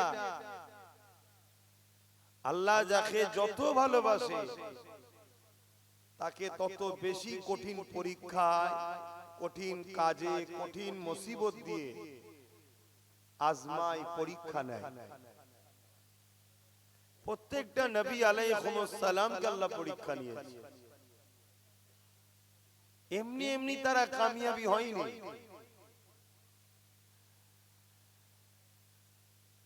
সাহাবা হুজুরদেরকেও পরীক্ষা নিয়েছে। জিনাকে না বানালে কিছুই বানাতেন না, জিনাকে না বানালে হযরত আব্দুল্লাহ হুজুরকেও বানাতেন না। মায়ের পেটে থাকাকালীন বাপ আব্দুল্লাহ হুজুরকে ডেকে নিল। দুনিয়ায় এসে কোনোদিন বাপের মহব্বত পেল না। কি কঠিন পরীক্ষা আমার রাসূলকে আল্লাহ নিয়েছে। কিছুদিন যেতে না যেতে আম্মা আমিনাকেও ডেকে নিলেন। কত বড় বড় দুশমনের মোকাবেলায় আমার রাসূলুল্লাহর কখনো দান্দা মোবারক শহীদ হয়েছে, কখনো রক্তাক্ত হয়ে তায়েফে অজ্ঞানে পড়েছে, কখনো পাহাড়ে চলে গেছে, কখনো আবার মদিনা, ইয়াসরিব, মক্কা ছেড়ে, মাতৃভূমি ছেড়ে হিজরত করতে হয়েছে। দুনিয়াকে আল্লাহ দেখাচ্ছে যে আমার বন্ধু তোমাদের জন্য মডেল। আমার বন্ধু আমার ভালোবাসায় কি স্যাক্রিফাইস করছে দেখো, কত ত্যাগ স্বীকার করছে দেখো। আর তুমি কে তাহলে? তুমি কি ভাবছো আমি এমনি এমনি জান্নাত চলে যাব? যার জন্য জান্নাত বানালাম, যার জন্য কায়নাত বানালাম, সে আমার প্রেমে কি কুরবানি দিচ্ছে দেখো। আর তুমি আব্বাস সিদ্দিকী দাদা হুজুরের আওলাদ হয়ে নবীর খানদান হয়ে মনে করেছে এমনি এমনি জান্নাত চলে যাবে? তুমি 5 ওয়াক্ত নামাজ পড়ে একটু মুখে দাড়ি মাথায় টুপি দিয়ে একটু তাসবিহ তাহলিল পড়ে মনে করছো আমি জান্নাত চলে যাব? তাহলে ইমামে হোসেন কারবালায় কি করতে গিয়েছিল? নামাজ পড়তো না, তাসবিহ ছিল না, হজ ছিল না। আমার আল্লাহ বলছেন আমি যাকে যত ভালোবাসি তাকে তত কঠিন পরীক্ষা নিই। সাহাবা হুজুররা কখনো কখনো কাঁদতেন নবীর দরবারে, হুজুর আমাদের বড় ভয় লাগছে, আল্লাহ কি আমাদের উপরে নারাজ হয়ে গেলেন? আল্লাহ কি আমাদের উপরে বেজার হয়ে গেলেন? আল্লাহ নবী বলতেন কেন? হুজুর অনেক দিন হয়ে গেল কোনো বিপদ আসেনি আমাদের উপরে। ভাবছেন আমি কি বলছি? কোনো মুসিবত আসেনি, কোনো পরীক্ষা আসেনি, বড় আরামে আছি হুজুর। আমাদের বড় ভয় হচ্ছে আল্লাহ কি নারাজ হয়ে গেল? আর আমরা সবাই চাই একটু আরামের জন্য। আর সাহাবা হুজুররা কদিন যদি একটু আরাম পায়, অমনি রাসূলুল্লাহর কাছে গিয়ে কাঁদে আর বলে, হুজুর আমরা কি ভুল করলাম, আল্লাহ কি নারাজ হয়ে গেলেন, আমাদেরকে কি অপছন্দ করে নিলেন? হাই রে জিন্দেগি, এটা তো পরীক্ষার জায়গা, এটা তো পরীক্ষার সেন্টার দুনিয়া। এখানে আপনি যদি ভালো ভাবে পরীক্ষা দিতে পারেন, রেজাল্ট আউট হবে। সুম্মা নুফিকা উখরা ফাইযাহুম কিয়ামুন ইয়ানজিরুন, ময়দানে মাশর যেদিন সবাইকে উঠানো হবে, সেই দিন রেজাল্ট আউট হবে। যারা নেক আমল করেছে তাদেরকে ডান হাতে দেওয়া হবে, যারা বদ আমল করেছে বুকের ভেতর দিয়ে হাত ঢুকিয়ে পিছনে বার করে বাঁ হাতে দেওয়া হবে। যে দিনটা কত কঠিন হবে। আজ আব্বাস সিদ্দিকী বুঝাচ্ছে, উলামারা বুঝাচ্ছে, তবে হক উলামা, উলামাদের মধ্যে আবার দুটো শ্রেণী আছে, একটা খায়রুল উলামা, একটা শাররুল উলামা। যে উলামা কথা বলবে আল্লাহর রাসূলের জন্য, সে হলো খায়রুল উলামা। আর যে উলামা ইলম শিক্ষা করে দুনিয়ার তাগুতি শক্তির পক্ষে দালালি করবে, সে হলো দুনিয়াদার উলামা। খায়রুল উলামাদেরকে আল্লাহ এত শান দিয়েছে, হাক্কানি উলামা যারা, যাদের মধ্যে আলে ইলম ও ইলমানে দুটো এলেম আছে, তাদেরকে আল্লাহ এত শান ওয়ালা করেছে, কোন কবরবাসীর পাশ দিয়ে যদি যায় আর কবরে যদি আযাব হয়, এই চলে যাবে হেঁটে 40 দিন গোরের আযাবকে আল্লাহ maaf করে দেবে। জোরে বলুন সুবহানাল্লাহ। আল্লাহর পক্ষে, নবীর পক্ষে যে উলামা, অর্থাৎ মুখ খুললে উদ্দেশ্য থাকবে আল্লাহর জন্য, রাসূলের জন্য। মান আহাব্বা লিল্লাহ ওয়া আবগাদা লিল্লাহ ওয়া আতা লিল্লাহ ওয়া মানআ লিল্লাহ ফাকাদ ইসতাকমালাল ঈমান। এই উলামা যারা হবে, ময়দানে মাশরে আল্লাহ তাদেরকে প্রথমেই ঘোষণা দেবে, আমার উলামা বান্দারা, এখানে তোমাদের দাঁড়াবার জায়গা নয়, তোমরা এই কঠিন দিনে দাঁড়াতে হবে না, যাও তোমরা সব জান্নাতে চলে যাও, বেহিসাব জান্নাতি তোমরা। জোরে বলুন সুবহানাল্লাহ। তারা যখন জান্নাতে যাবে, একদল লোক তাদেরকে আবার ধরবে, যাচ্ছেন কোথায়? না আল্লাহ আমাদেরকে জান্নাত যেতে বলেছে, ওয়াদা ভঙ্গ হচ্ছে না কেন? আপনি তো দুনিয়ায় ওয়াজ করেছিলেন, আল মারউ মা মান হাব্বা। বুখারী শরীফের হাদিস। এক গ্রাম্য মানুষ রাসূলকে এসে জিজ্ঞেস করছে, হুজুর কিয়ামত কবে হবে? আল্লাহর নবী বলছেন, মাআদাত লাহা, এই ছেলে কিয়ামতের জন্য কি করেছো? ফাকাম আদাত লাহা কাসীর সালাত ওয়া সিয়াম। ইয়া রাসূলুল্লাহ, বেশি বেশি নামাজ রোজা করতে পারিনি, ইল্লা তবে আন ইউহিব্বুল্লাহ ওয়া রাসূলুহু, আল্লাহ ও রাসূলকে অন্তর থেকে ভালোবাসি। জোরে বলুন সুবহানাল্লাহ। আল্লাহর নবী বলেছিলেন, আল মারউ মা মান হাব্বা, দুনিয়ায় যে যাকে ভালোবাসবে পরকালে সে তার সঙ্গে জান্নাতে যাবে। জোরে বলুন সুবহানাল্লাহ। আপনারা উলামারা এই হাদিস শোনাতেন, আমিও শোনালাম এখন। আজকে আমাদেরকে বাদ দিয়ে যাচ্ছেন কেন? আমরা তো আপনাদের ভালোবাসতাম, প্যার করতাম। আপনারা যেখানে আসতেন আমরা খাওয়া দাওয়া ছেড়ে দিয়ে জড়ো হতাম, আপনাদের তাকবীর দিতাম, আপনাদের জন্য কি না করেছি, আপনাদের বিষয়ে কথা বললে মারপিটও করে ফেলেছি। কেন? আপনারা আল্লাহ ও রাসূলের পক্ষে ছিলেন তাই। তা আজকে আপনারা জান্নাতে যাচ্ছেন, তা আমাদেরকে বাদ দিয়ে যাচ্ছেন কেন? আপনারা তো বলেছিলেন দুনিয়ায় যে যাকে ভালোবাসবে পরকালে তার সঙ্গে থাকবে। তা আমরা ভালোবাসি তো, আপনারা আমাদেরকে নিয়ে যাবেন না কেন? শুনছেন তো আপনারা? এ যুবক, কাদেরকে ভালোবাসতে হয় দেখো, কাদের সঙ্গে উঠা বসা করা দরকার দেখো, কাদের সঙ্গে বন্ধুত্ব করতে হয় দেখো। আল্লাহ কোরআনে বলছি, আইয়ুহাল্লাযীনা আমানুত্তাকুল্লাহ, হে বিশ্বাসী ইমানদারেরা, আমি আল্লাহকে ভয় কর।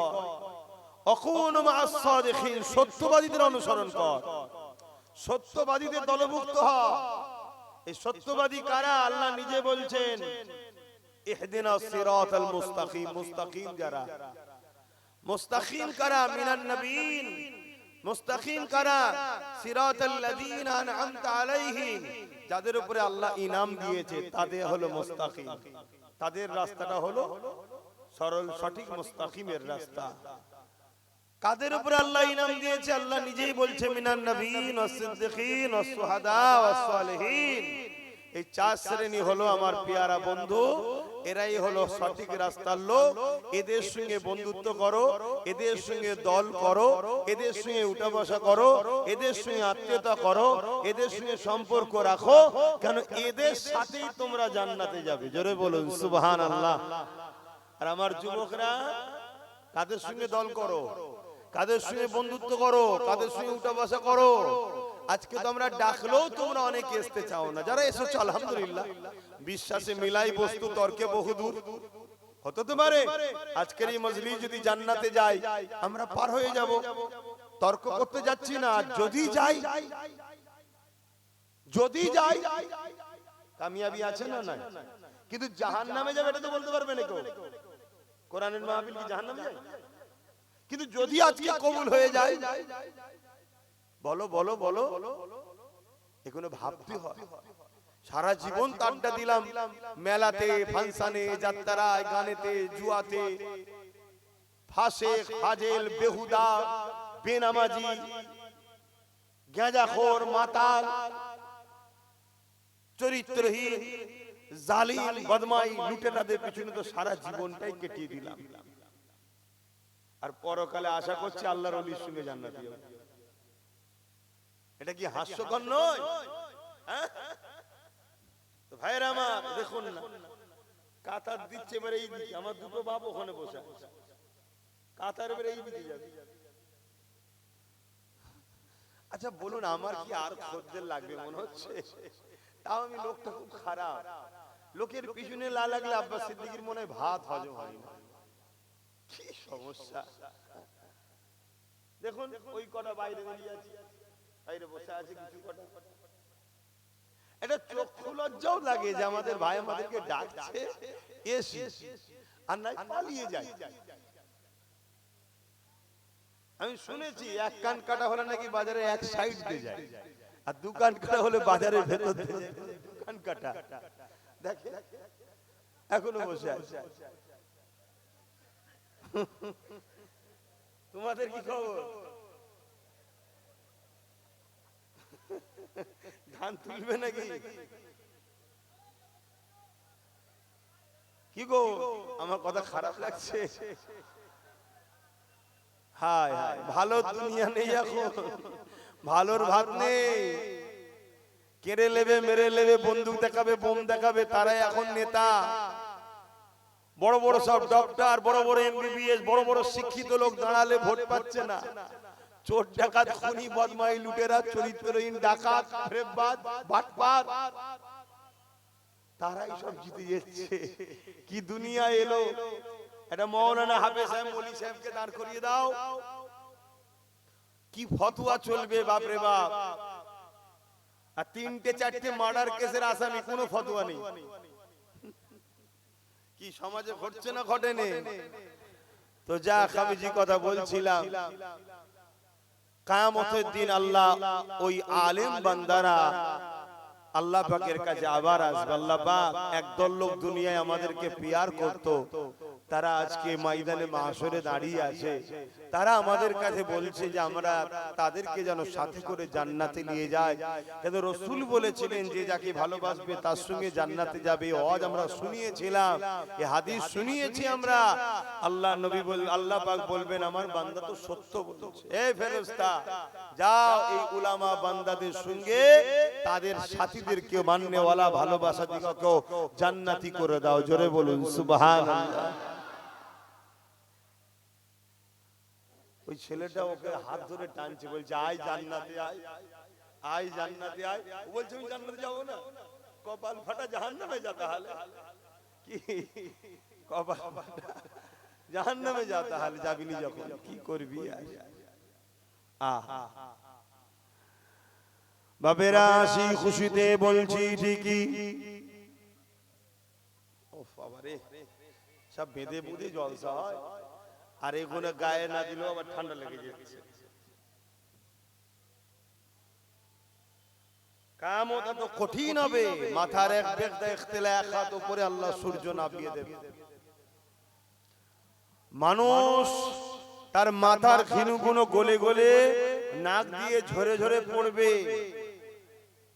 গল্প বলছি না আমার ভাই, আমার আব্বা, আমার মায়েরা, মন দিয়ে শোনেন, গল্প বলছি না।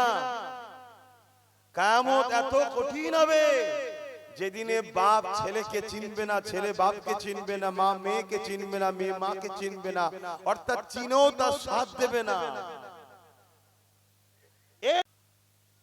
এমনকি রাসূল বলেছেন, ক্ষুধার্ত পশুরা যেভাবে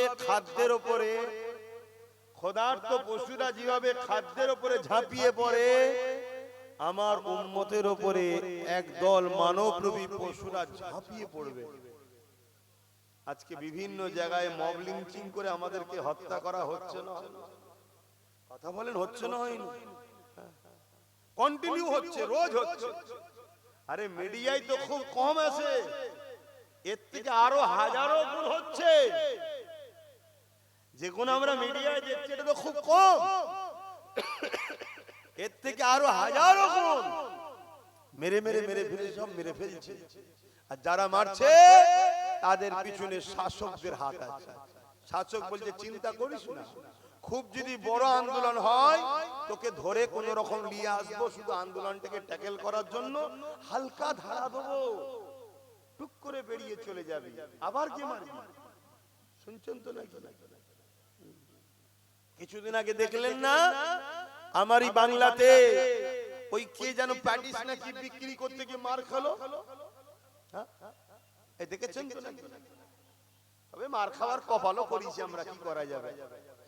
তো মার খেলো, খাবার পরে একটা চারিদিকে ঝড় উঠেছে, নিন্দার ঝড়। মমতা দেখছে রে মোল্লা যত দিদি না কেস দিই না ধুরি, তাহলে তোমার ভোটটা চলে যাবে। আবার ওপরে ফোন করলো, হ্যালো, একটু দেখাবার মতো করে ধরতে হবে, বুঝলেন না? হয় মুসলমান জেগে গেলে আবার আমার পাশ থেকে চলে গেলে, নওশাদের দিকে তো এমনি মুসলমান হু করে যাচ্ছে, তাহলে রুকে রাখতে পারবো না। এদের যদি রুকে না রাখি, ওরা যদি এক জায়গায় হয়ে যায় না, তোমাদের সাইজ করে ফেলবে। কথা বুঝে আসছে? একটু ধরতে হয়, তাহলে তাড়াতাড়ি ধরে ফেললো। ধরতে দেরি, বেরোতে দেরি হয়। কি ভুল বলছি? আবার জেল থেকে বেরিয়ে গেল না? আর যখনই জেল থেকে বেরিয়ে গেল, প্যাটিসওয়ালা ভাবছে এবার আমাকে মেরে ফেলবে, জানে, খুন করে দেবে একদম। ওই জন্য ও বেচারিও তাড়াতাড়ি তবলা তবলি করছে, নিজের দেশের ঘরে পালিয়ে গেছে। কি বুঝছেন? আমার আওয়াজ বুঝতে পারছেন তো নাকি? আমি ওই সকল মৌলী সাহেবদের মতো নয় যারা ইসলাম মানে শুধু দাড়ি টুপি নামাজ রোজা মসজিদ মাদ্রাসা বোঝে। আমি ওই দলের লোক নয়। আমি নামাজ রোজা দাড়ি টুপি মসজিদ মাদ্রাসাও যেমন ইসলাম, তেমন অন্যায়কে মিটাবার নামও ইসলাম। আমি এই হুজুরদের দলে। কথা বুঝে আসছে নাকি? আমার নবীর মিশনটা কি ছিল? আমার নবী জালিমের বিরুদ্ধে লড়াই করে আল্লাহর জমিনে আল্লাহর সৃষ্টি মখলুক বান্দাদেরকে আজাদ করেছে। জোরে বলুন সুবহানাল্লাহ। আবার নবী নামাজও পড়েছে, সাহাবারাও পড়েছে, আমাদেরও পড়তে বলেছে। কথা কিছু বুঝে আসছে? মানে নামাজ পড়তে হবে, ওটা ব্যক্তি জীবনের কল্যাণের জন্য, আর সামাজিক কল্যাণের জন্য। দুর্নীতিকে বন্ধ করতে হবে, জুলুমকে বন্ধ করতে হবে, খুনকে বন্ধ করতে হবে, রেপকে বন্ধ করতে হবে, নেশাকে বন্ধ করতে হবে।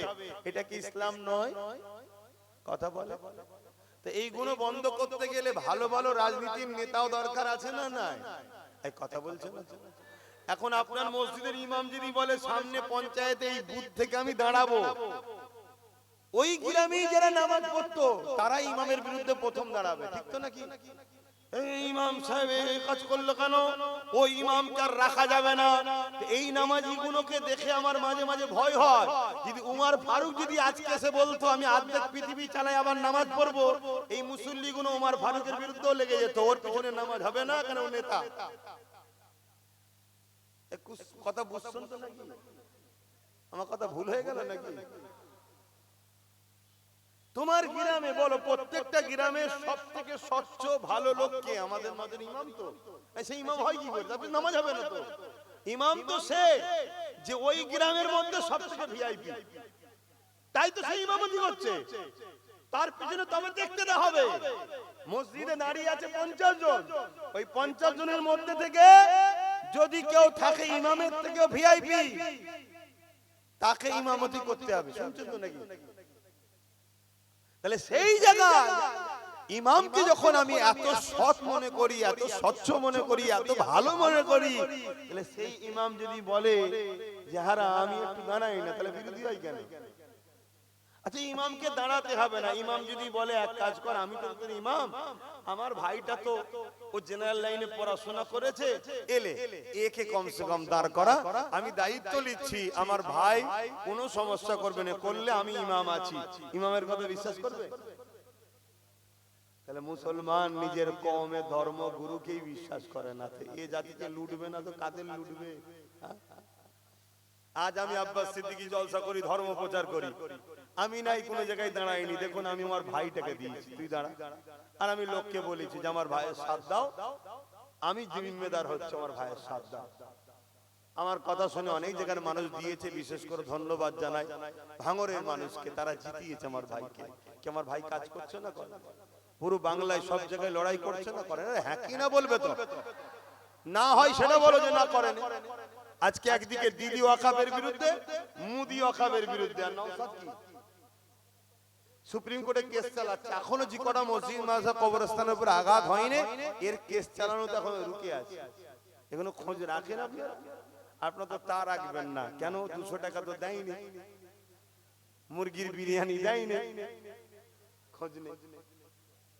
তো যাক, একটা জিনিস বুঝাতে গিয়ে বললাম, ভাবুন কি আবার বলাটা হারাম হয়ে গেল যে এইটা কি হলো, সর্বনাশ সর্বনাশ সর্বনাশ, তওবা তওবা তওবা, জলসার মাহফিলে, ধর্মীয় মাহফিলে এ কি হলো? এটা মনে হচ্ছে নাকি? যদি এটা মনে হয়, সেই দিন মনে হয়নি নবী দিবসের ব্যানারে যখন ফাসেক ফাজেল ইসলাম বিরোধী, পাক হতে জানে না, পিশাব করে ইস্তেঞ্জা করে পবিত্র হতে জানে না, ইসলামের দুশ্মন গুলোকে নিয়ে এসে যখন নবী দিবসে মেম্বারে তোলা হয়, মাইক ধরে বলে ভাইও বহেনো বলে বলে, তখন মনে হয়নি এটা কি হচ্ছে? যখন ইফতার পার্টির নামে আমার ধর্মের একটা ফরজ ইবাদতকে নিয়ে খেলা করা হয়, তখন মনে হয়নি যেটা কি হচ্ছে?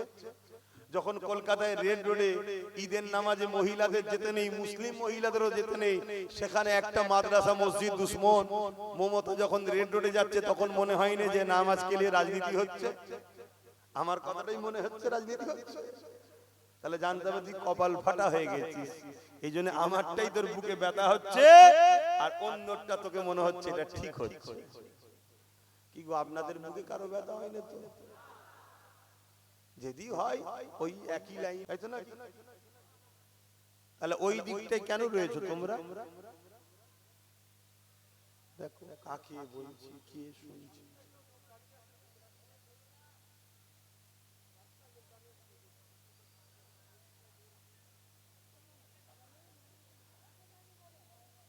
ইয়া নবী সালাম,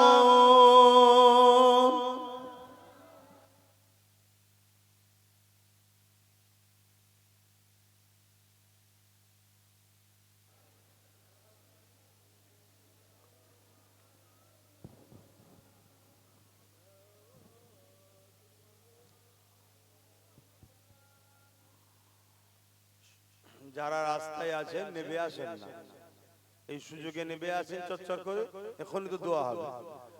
তালা আল বাদর আলাইনা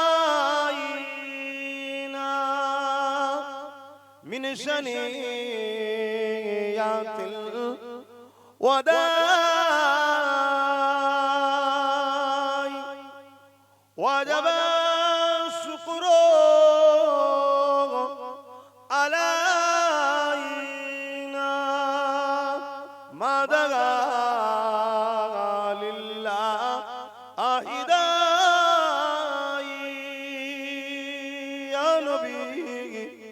সালাম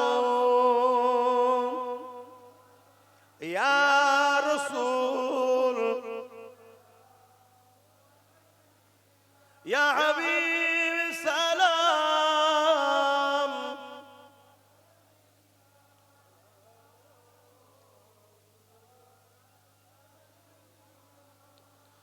কঠিন হাসরের দিনে আছে মোদের কপালে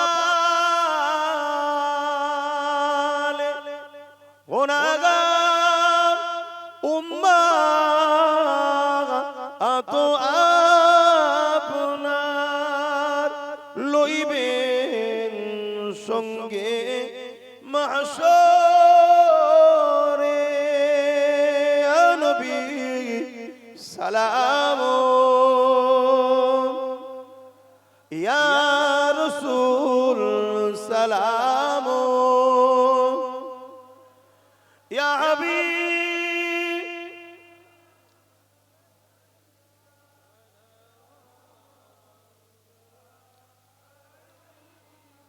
ভাই সংক্ষেপ করব, তার আগে একটা ছোট্ট কথা বলে যাব। কেন আমার ওয়াজকে নিয়ে নানা রকম ভাবে কাটিং করা হয়, ছোট ছোট ছোট ছোট করে ছাড়া হয়, 20 সেকেন্ডের, 30 সেকেন্ডের, 1 মিনিটের, 1.5 মিনিটের করে ছেড়ে সমাজে একটা বিভ্রান্তি তৈরি করা হয়। আমার ফটো খেলি এআই করা হয়, অনেক কিছু করা হচ্ছে, যাতে করে একটাই কারণ, আমি এই যে আপনাদের ঘরে সংগঠিত করছি, ঐক্য করছি, জালিমদের হাত থেকে এবং দুনিয়া বরবাদি থেকে বাঁচাবার চেষ্টা করছি, তাতে যাতে আপনারা আমাকে ভক্তি না করে আমার থেকে দূরে সরে যান, এটা প্ল্যান জালিমরা করছে, ইসলাম বিদ্বেষীরা করছে, মুনাফিক মুসলমানরা করছে। যেমন তার মধ্যে থেকে একটা বিষয় হলো, আমার একটা ছোট্ট বক্তব্য ছেড়েছে, আব্বাস সিদ্দিকী বলছে টিএমসি কে ভোট দেওয়া হারাম, ভোট দিলে ঈমান চলে যাবে। আপনারা দেখেছেন তো এটা কেউ? অ্যাকচুয়ালি কথাটা শুধু এইটুকু নয়, আরো কথা আছে। সম্পূর্ণ না দিয়ে এইটুকু যখন দেবে, মানুষের মধ্যে একটা বিভ্রান্তি ছড়াবে না? ছড়াবে। এর একটা বিভ্রান্তি ছড়াতে চাইছে, তাই পুরো বিষয়টা এসেছি যখন একটু আপনাদেরকে জানানো দরকার মনে হচ্ছে। আপনারা জানতে চান? হাত তুলে সাক্ষী দেন। জানতে চান তো? আলহামদুলিল্লাহ, বসেন, এই কথাটা একটু বলে দোয়া করে দেবো। দরুদ শরীফ, আল্লাহুম্মা সাল্লি আলা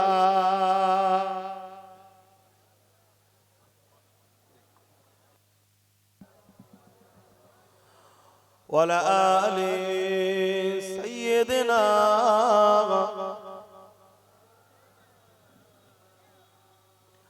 যাদের হৃদয়ে আছে আল্লাহর ভয়, তারা কখনো ভুলে যায় না। আল্লাহ প্রেম ছাড়া এই দুনিয়া কারো কাছে কোনো কিছু চাই না। যাদের হৃদয়ে আছে আল্লাহর ভয়, তারা কখনো ভুলে যায় না। আল্লাহ প্রেম ছাড়া এই দুনিয়ায় কারো কাছে কোনো কিছু চাই না।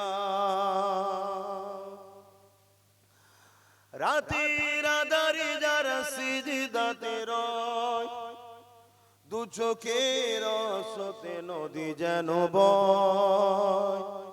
রাতের আঁধারে যারা সিজদাতে রয়, দু চোখের রসতে নদী যেন বয়। ছলনার ঘাছানি যত আসো, ছলনার ঘাছানি যত আসো, পিছনে ফিরো তাকায় না। যাদের হৃদয়ে আছে আল্লাহর ভয়, তারা কখনো ভুলে যায় না। আল্লাহ প্রেম ছাড়া এই দুনিয়ায় কারো কাছে কোনো কিছু চাই না।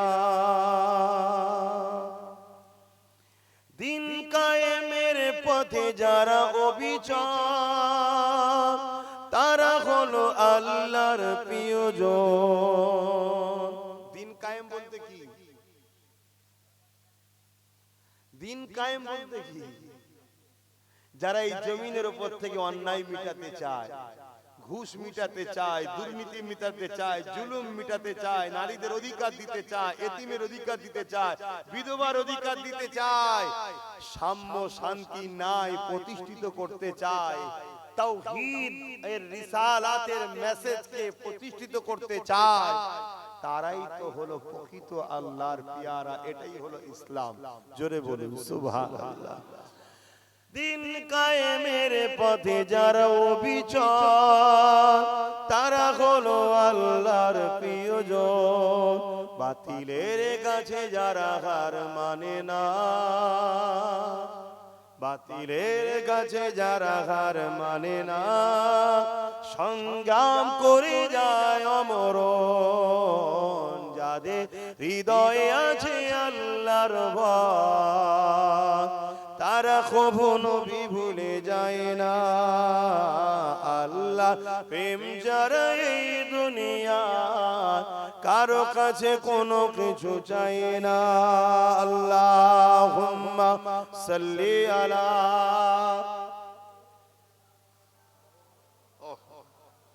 ওয়ালা আলি সাইয়্যিদিনা। ভাইরা আমার, সঙ্গে খুব সময় কম, এখনই নামাজ পড়তে হবে। যে কথা বলছিলাম, অ্যাকচুয়ালি হুজুর পাক সাল্লাল্লাহু আলাইহি সাল্লামের হাদিস পাক মুসলিম শরীফের হাদিস। আল্লাহ রাসূল বলছেন যে অন্যায় দেখলে হাত দিয়ে রুখে দাও, অন্যায় দেখলে হাত দিয়ে রুখে দাও। যদি হাতে রুখতে না পারো, মুখ দিয়ে অন্যায়ের প্রতিবাদ করো। যদি মুখ দিয়ে প্রতিবাদ করতে না পারো, অন্তর থেকে ঘৃণা করে দূরে সরে যাও। আর অন্তর থেকে ঘৃণা করে দূরে সরে যারা যায়, এদেরও ঈমান আছে, কিন্তু ঈমান দুর্বল। ঈমান কি? দুর্বল। তাহলে অন্যায় দেখলে প্রথম নম্বর ঈমানের স্তর হাত দিয়ে রুখতে হবে। যদি হাত দিয়ে রুখতে না পারো, মুখ দিয়ে প্রতিবাদ করতে হবে। মুখ দিয়ে প্রতিবাদী করতে না পারো, কমসে কম অন্তর থেকে ঘৃণা করে দূরে সরে যাও। এই তিনটের মধ্যে কোনো গুণ যদি তার মধ্যে না থাকে, উপরন্তু সে অন্যায়কে সহযোগিতা করছে, সাপোর্ট করছে, তার মধ্যে ঈমান থাকবে না। কথা মাথায় ঢুকছে? অপরাধী শরীফ মিসকাত শরীফের হাদিস, আল্লাহ রাসূল বলছেন, কেউ জালিম জানার পরেও যদি তুমি তাকে শক্তিশালী, ইসলাম থেকে বেরিয়ে যাবে। যে ইসলাম থেকে বেরিয়ে যাবে তার ঈমান থাকে। তাহলে প্রথম নম্বর হাদিসটা কি? অন্যায় দেখলে হাত দিয়ে, একটু বলুন বলুন তাড়াতাড়ি বলুন। যদি হাতে রুখতে না পারেন, মুখ দিয়ে প্রতিবাদ। আর যদি মুখ দিয়ে প্রতিবাদ না করতে পারেন, অন্তর থেকে ঘৃণা করে দূরে সরে যাও। বলুন, মসজিদ, মাদ্রাসা, কবরস্থান, ঈদগাহ, খানকার বিরোধী করা, মিটিয়ে দিবা, ষড়যন্ত্র করা, এটা নাই না অন্যায়? কেন্দ্র সরকার এই ষড়যন্ত্র করছে না করে নাই না অন্যায়? তাহলে অন্যায় যখন হাত দিয়ে রুখতে হবে। যদি হাত দিয়ে রুখতে না পারো, মুখ দিয়ে প্রতিবাদ। যদি মুখ দিয়ে প্রতিবাদ না করতে পারো, অন্তর থেকে ঘৃণা করতে হবে। তা না করে কোনো মুসলমান যদি কেন্দ্র সরকারকে ভোট দেয়, তার ঈমান আছে? এটা আমি প্রথম বলেছি বক্তব্য, সেটা দেয়নি। কেন দেয়নি? আমাকে তো অনেকে প্রমাণ করতে চাইছে আমি বিজেপির লোক। শুনছো তো নাকি? আর মমতা হলো আল্লাহওয়ালা লোক, আমি হলাম বিজেপি। হাই রে মুনাফিক মুসলমান কিছু আছে না? না, চেষ্টা করছে। তাহলে এই বক্তব্যটা দিলে তোরা প্রমাণ করতে পারবে না। ওই জন্য এটা দেয়নি, তার পরেরটা দিয়েছে। কি দিয়েছে? তাহলে প্রথমে এর বিরোধী বলেছি যে অন্যায় করছে, এদিকে ভোট দেয়, সেই মুসলমানের ঈমান থাকবে না। দ্বিতীয় বলেছি, সেই বিজেপির আইন, বা তখন তো দিল্লি চলে যাওয়ার কথা বলেছিল, এখন তার দিল্লি বলে না, এখন আইনটাকেই মেনে নিয়েছে। কি মেনেছে না? মানে না। তাহলে ডাইরেক্ট বিজেপি আইন করেছে, আর ওই আইনকে বাংলা সরকার মেনে নিচ্ছে। তাহলে ও যে অন্যায় করেছে, ও সে অন্যায় করছে না, করে না? ও মসজিদ মাদ্রাসার দুশমন, এও মসজিদ মাদ্রাসার দুশমন না? দুশমন নাই। তাহলে নাই করছে না অন্যায় করছে? রাসূলুল্লাহর হাদিস, হাত দিয়ে রুখতে হবে। যদি হাত দিয়ে রুখতে না পারে, মুখ দিয়ে প্রতিবাদ করতে হবে। মুখ দিয়ে প্রতিবাদ করতে না পারে, একে ঘৃণা করে দূরে থাকতে হবে। তা না করে কোনো মুসলমান যদি একেও ভোট দেয় এই রাজ্য সরকারকে, তার ঈমান থাকবে? আমি তো এইটাই বলেছি, এটাই বলেছি। তাও কি উদ্দেশ্য? মসজিদ মাদ্রাসাকে বাঁচাবার স্বার্থে। কথা বুঝে আসছে? এটা বলার পরে আরো বলেছি কি, কোরআন শেষ হয়ে যাবে। কেউ যদি বলে ঠিক বলেছে না অন্যায় বলছে, কোরআন কি শেষ হবে? আওয়াজ দিয়ে মুসলমানের গলায় শুন, কোরআন শেষ হবে? কোরআন শেষ হবে? কার কার আকীদা কোরআন শেষ হবে না হাত তুলে দেখান। কার কার আকীদা কোরআন শেষ হবে না হাত তুলে, লম্বা করে হাত তুলে। কেউ হাত তুলতে বাকি আছে কি দেখো তো পাশে পাশে? না, দেখতে হবে। মুনাফিক আছে না নাই দেখতে হবে। কেউ হাত তুলতে বাকি আছে কি আশপাশে দেখো। যদি এইতে কেউ হাত না তোলে, সে যদি মুসলমান হয়, তার দুটো জিনিস হয়, গোড়াই গন্ডগোল হয়ে গেছে। এই কথা বুঝছেন তো নাকি? গোড়াই হাত না বান, গোড়াই গন্ডগোল বোঝেন তো? হ্যাঁ, এই খুব ভালো বোঝে। হয় গোড়াই গন্ডগোল হয়ে গেছে, মানে জমিন আমাদের চাষ অন্যজন করে দিয়েছে। হয় গোড়াই গন্ডগোল, আর নচেত ও ভালো ঘরের ছেলে কিন্তু আজকে ইসলাম থেকে বেরিয়ে বেঈমান হয়ে গেছে। কথা বুঝে আসছে না? এই দুটো ছাড়া তৃতীয় কিছু হতে পারে না। কেন এখানে আমি খেলা করতে বসি? তাহলে ও রাজ্য সরকার বলেছে না বলেনি যে কোরআন শেষ এবং উন্নতি শেষ হবে না? ঠিক বলেছে না অন্যায় বলেছে? তাহলে হাত দিয়ে রুখতে হবে না? হবে না? মুখ দিয়ে প্রতিবাদ করতে হবে না? হবে না? অন্তত ঘৃণার দরকার আছে না নাই? তা না করে কোনো মুসলমান যদি ভোট দেয় ঈমান থাকবে? আচ্ছা, প্রসাদ খাওয়া আমাদের জন্য হালাল না হারাম? প্রসাদ খেলে কোনো হয় না ঈমান চলে যায়? এজন্য বলেন ঈমান চলে যাবে। কথা বুঝে আসছে? তাহলে সেই প্রসাদকে রাজ্য সরকার আমাদেরকে রেশনের মাধ্যম দিয়ে খাওয়াচ্ছে না খাওয়ায়নি? ঠিক করেছে না অন্যায় করেছে? জোরে বলুন। তাহলে এই অন্যায় হাত দিয়ে রুখতে হবে না? হবে না? যদি হাত দিয়ে রুখতে না পারে মুখ দিয়ে প্রতিবাদের দরকার আছে না নাই? তা যদি না হয় অন্তত ঘৃণার দরকার আছে না নাই? তা না করে একে যদি আবার ভোট দেয় ঈমান থাকবে? আমি তো এইগুলো বলেছি, বলার পরে বলেছি যদি তোমরা মনে করো যে না একে রাখা দরকার, তোকে ক্ষমা চাইতে বল। ওকে ক্ষমা চাইতে বল প্রথমে। যদি ক্ষমা চায় যে আমার কোনো বলা ভুল হয়ে গেছে, আমায় ক্ষমা করে দাও, তাহলে এই ক্ষমার পানিশমেন্ট হিসাবে আরেকটা কাজ করতে হবে। কি? চেয়ারের চারটে পায়ার মধ্যে একটা পায়া আমাদের হাতে দায়িত্ব দিতে হবে। না হয় শিয়ালের তওবা শুধু বিশ্বাস করলে হবে না। কথা বুঝে আসছে তো? কারণ তুই আবার যদি ঘুরে আসার পর ডিস্টার্ব করিস, কিন্তু আমার তুই বসছি আরে, কিন্তু একটা পায়া আমাদের হাতে থাকবে। এই যে বসে আছে ভাই, বসুক না, কোনো অসুবিধা নেই, কিন্তু একটা যদি আমাদের থাকে ওখানে বসে পাকামো করলেই খুলে নেবো, গুঁজরে পড়ে যাবে। কথা বুঝে আসছে না? না তো এইটা কি বলা আমার ভুল হয়েছে? না হুজুর বলে বলা যাবে না? তা আমি আমার ভাব মা আমার ভাই বোনেদের বুঝাবো না যেদের সাত বিছনারে ঈমান চলে যাবে? আমি সেটাই করেছি, কিন্তু সেই বক্তব্যটাকে এইটুকু কেটে আবার একজন বুজুর্গের বক্তব্য সেট করেছে। কি? তিনি বলছে দিয়া যাবে, তিনি বলছে দিয়া যাবে না। কাটটা মানবো? যে বুজুর্গের কথা সেট করেছে তিনি তখন বলেছে দিয়া যাবে, তখন ইনার মুখের উপরে মুখোশ ছিল। মুখোশটা ছিল 10,000 মাদ্রাসা করে দেবো, ডবল ডবল চাকরি দেবো, ফুরফুরাই রেল দেবো, 10% না কত পার্সেন্ট সংরক্ষণ দেবো। তখন ওই মুখোশটা ছিল, তো হুজুর মুখোশ বুঝতে পারেনি, তাই তখন বলেছিল ভালো কাজ যখন করবে তাহলে দিয়া যাবে, দে, অসুবিধা কি আছে? এখানে যতজন বসে আছে একটা সময় তারাও দিয়েছিল। কি দিয়েছে না দেয়নি? এখন জিজ্ঞেস করো তো দেবে কি? এখন সবাই বলছে জাহান্নামী কবে যাবে। কি বলছে না বলেন? কেন? লোক বুঝে নিয়ে জোরে সর্বনাশ, এটা আরো বড় খব্বিস, এটা আরো বড় খব্বিস। আমার সিল আমার নোরা আমারই ভাঙছে দাঁতের গোড়া, ওরাও আমাদের দুশ্মন, কিন্তু আমার সিল আমার নুরা পাইনি, নিজে সিল নুরা নিয়ে এসে মারছে। আর এতে আমার সিল গেছে, আমারই নুরা নিয়েছে, আমাদেরই মারছে। ঠিক না বে ঠিক গো? আমাদেরই ভোটে জিতে আমরাই লড়াই করেছি, আমাদেরকেই মারছে। তো সেই জায়গাতে আজকে কোন মুসলমান যদি এসে সালাম দেয় আপনাকে জবাব দিতে হবে না? হবে না? কেন? জবাব দিয়াটা কি ওয়াজিব? জবাব দিয়া কি বলবেন তো? ওয়াজিব দিতেই হবে, না হয় ওয়াজিব তরক করা কাবিরা গুনাহ হবে। আর ইচ্ছা করে যদি অস্বীকার করে ঈমান চলে যাবে। শুনছেন তো নাকি? কিন্তু ওই লোকটাই যদি কালকে আবার ইসলাম থেকে বেরিয়ে যে এসে সালাম দেয়, জবাব দিতে হবে? জোরে বলেন। তাহলে যখন এ ভালো ভালো কথা বলেছিল করে দেবো, কেউ বলেছে দে, ভুল কি বলেছে? ঠিকই বলেছে। কিন্তু আজকে যখন এর মুখোশটা খুলে গিয়ে অরিজিনাল পেতনি মুখ বেরিয়ে পড়েছে, এবারে আর দিয়া যাবে? কথা মাথায় ঢুকলো? এখন আমি শেষ কথা বলবো। কেন্দ্র সরকার জালিম না জালিম নয়, এটা মানেন আপনারা? আবার একবার সাক্ষী দেন কারা কারা জালিম বলে মানেন কেন্দ্র সরকারকে। ঠিক বলছেন? ঠিক বলছেন? ঠিক বলছেন? হাত নাবান না, হাত নাবালে হবে না, একবার দেখতে হবে কেন্দ্র সরকারের লোক আমাদের মধ্যে আছে কিনা। হাত তুলে বলেন কারা জালিম বলে মানেন, কেন্দ্র সরকারকে জালিম বলে মানেন। এবার দেখুন তো ওর দলের লোক কেউ আমাদের মধ্যে ঢুকে আছে কি না, দেখতে হবে। নবীর মাহফিলে বসে, দিনের আলোচনার মাহফিলে বসে মুনাফিক চিনা দরকার আছে না? না, হ্যাঁ, মুনাফিকের সঙ্গে আমরা ঝগড়া করব না, কিন্তু চিনে লবো এই এমন এক গোড়াই গন্ডগোল কি বলা দরকার আছে না? আর না হয় এটা ভাববো এমন ইসলাম থেকে বেরিয়ে গেছে। দুটোর মধ্যে একটা। কি জানা দরকার আছে না? হ্যাঁ, তাহলে কেন্দ্র সরকার জালিম, তাই তো নাকি? দ্বিতীয় আরেকটা কথা জিজ্ঞেস করছি, আমার রাজ্য সরকারকে আপনাদের কি মনে হয়, জালিম না জালিম নয়? কারা কারা জালিম বলে মানেন হাত তোলেন। আমিও মানি জালিম, হাত লম্বা করে তোলেন যারা তুলছেন। কেন বোলডুজার দিয়ে দুর্গাপুরে রাজ্য সরকার মাদ্রাসা ভেঙেছে, জালিম না জালিম নয়? রাজ্য সরকারের বক্তব্য মাদ্রাসার ছেলেদেরকে মিড ডে মিল দেবো না, কুকুরের বাচ্চাকে মিড ডে মিল খাওয়াবো। তাহলে মাদ্রাসার ছেলেরা কুকুরের বাচ্চাদের থেকেও খারাপ। এত বড় কথা যে বলে সেই রাজ্য সরকার জালিম না জালিম নয়? এই জালিম বলে যারা মানেন পাশে দেখেন কেউ জালিমের লোক আছে নাকি?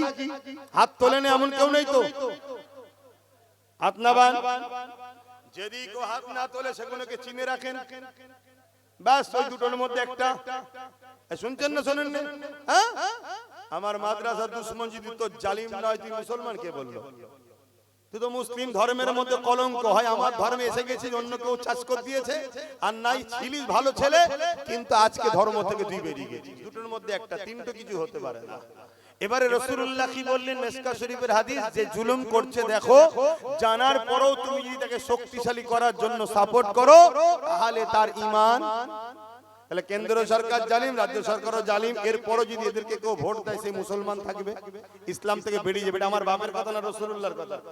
আজরে বলেন, তা আমি এই কথা কোনো উম্মকে জানাবো না, আমার মা বাপ ভাই বোনেদেরকে জানাবো না? এই জানিয়ে দিওয়াতে কিছু 2 নম্বর মুসলমানদের খুব কষ্ট হচ্ছে। এই কথা বলার কি দরকার, কি দরকার? এবারে কোরআন থেকে প্রমাণ দেবো, আরো দিন ঘুষিয়ে আসুন। এ তো হাদিস দিচ্ছে একদিন, এরপরে আল্লাহর কোরআন থেকে প্রমাণ দেবো ইনশাআল্লাহ।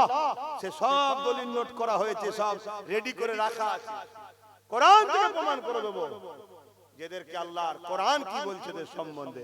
তো যাক, এবারে শেষ কথা, ওয়াকাফকে বাঁচাতে চান কারা কারা একটু হাত তুলে দেখা। আলহামদুলিল্লাহ, নারে তাকবীর, নারে তাকবীর। হাত না, বাঁচাবার রাস্তা কি? রাস্তায় নেবে শুধু হই হই করলে বেঁচে যাবে? একটা লোক লোহা দিয়ে এটাকে কাটছে, তা যদি কোনো জিনিসকে লোহা দিয়ে কাটে, আমারও যদি সেটাকে যে অস্ত্র দিয়ে কাটছে সেই অস্ত্র দিয়েই তো আমাকে রুখতে হবে নাকি? কথা মাথায় ঢুকছে? তাহলে ওয়াকাফকে যারা লুটছে কোন পাওয়ারে লুটছে? জোরে বলুন, সবাই বলুন, কোন পাওয়ারে? রাজ পাওয়ারে।